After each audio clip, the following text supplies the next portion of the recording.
Pessoal, com o advento da internet, estão surgindo algumas pessoas do judaísmo, né, que estão tentando tirar da fé em Cristo os cristãos. As pregações da maioria dessa galera é voltada ao quê?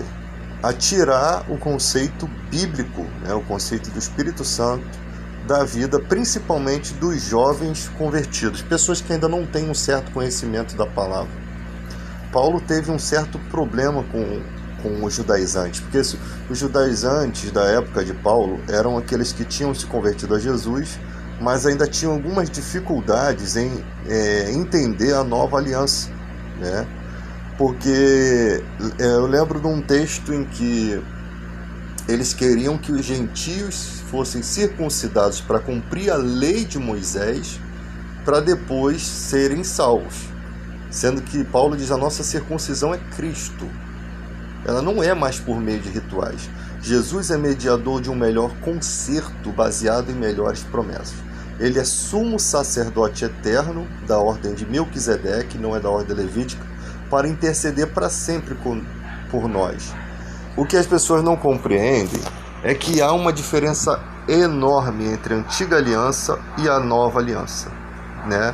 A nova aliança é melhor porque ela é baseada em melhores promessas. Ali a promessa do nome de Jesus sobre os espíritos imundos, né? Sobre os demônios.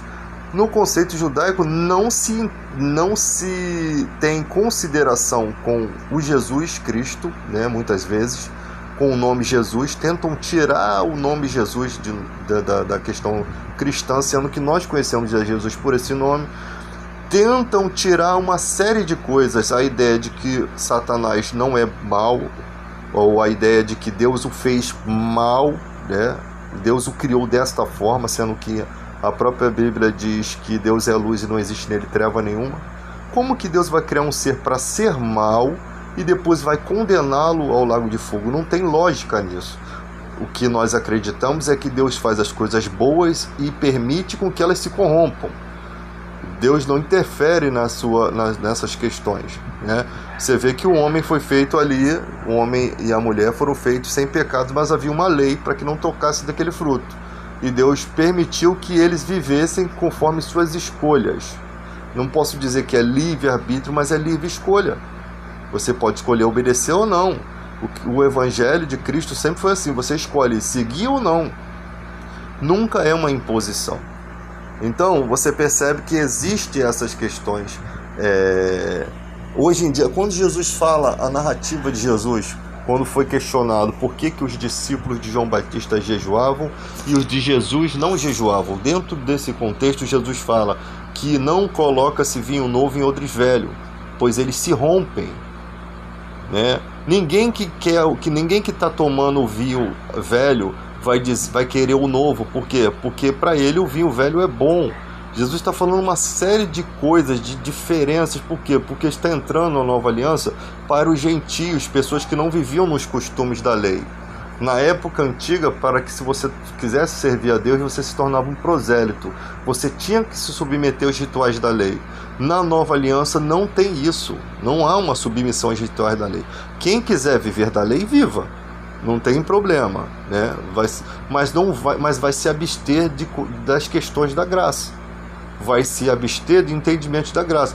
Porque na lei não tem nome de Jesus para expulsar demônio, né? Não se aceita certas coisas que o Espírito Santo está mostrando, né? Os sinais seguirão os que creem, o dom de línguas. Então, para quem vive na lei, todos esses dons não têm significado, né? Então, parece que eles não conseguem compreender como que há uma só fé em um só Espírito, e a igreja consegue entender e eles não conseguem. É porque essa área do entendimento não foi iluminada para eles.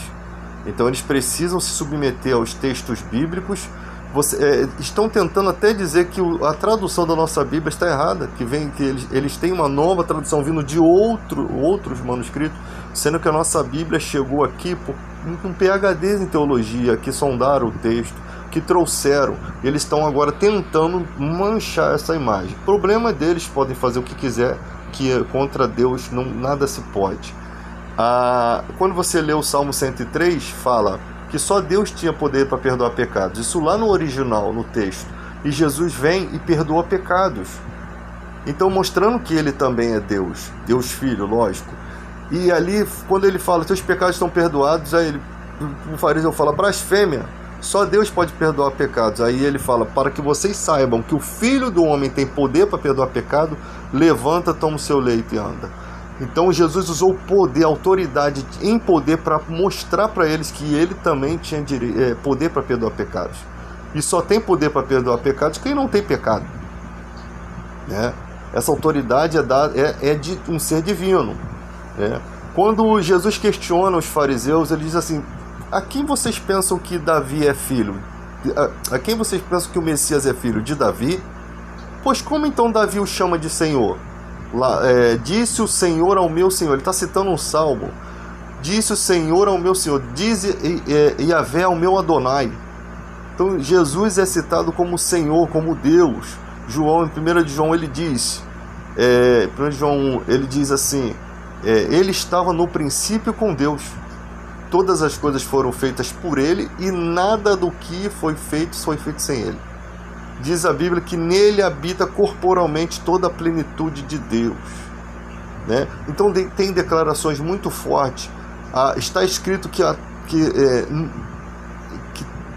todo joelho se dobre no céu, na terra e debaixo da terra, ao nome de Jesus. Então o poder que está por esse nome que nos é dado é um poder maravilhoso que o judaísmo não vai aceitar isso daí. Alguns judeus messiânicos podem aceitar.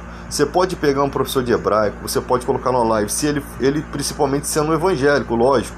Não que ele vá puxar a sardinha para o lado evangélico, mas tem que ser evangélico porque tem que ter a revelação. Então o professor não vai ir contra os seus estudos. E você pode comparar com esses caras que você vai ver que a teologia deles cai por terra. Porque a Bíblia ela não está errando nesses quesitos, nos aspectos mais fundamentais do Evangelho. Pode haver alguma divergência ali ou outra? Sim, pode, na tradução. Mas no mais, eu tenho um comentário bíblico aqui em casa que é feito por PhDs em teologia. Eu não posso descaracterizar esses caras, porque são caras estudiosos que transmitiram para nós o conteúdo dos versículos de forma correta. Os que dão para entender, lógico. Mas as pessoas não aceitam, eles querem realmente desmistificar a Bíblia. E quem é novo convertido acaba caindo na lábia desses caras. Eu não sei por que eles querem adeptos, eu acho que eles querem ser notados, né? Eles têm algum interesse em serem professores desse povo por motivo pessoal, né? Não vejo um motivo apenas de ajudar no ensino, eu vejo algum motivo pessoal. Eu não sei por que surgiu essa galera. Mas mal sabem muitos deles que eles serão os que vão confrontar os deles mesmos. Porque se você realmente é fiel aos textos hebraicos, você vai conhecer Jesus pelos textos. Porque Deus é perfeito, Deus é fiel. Então eles mesmos vão ser uma pedra no sapato para os seus próprios líderes.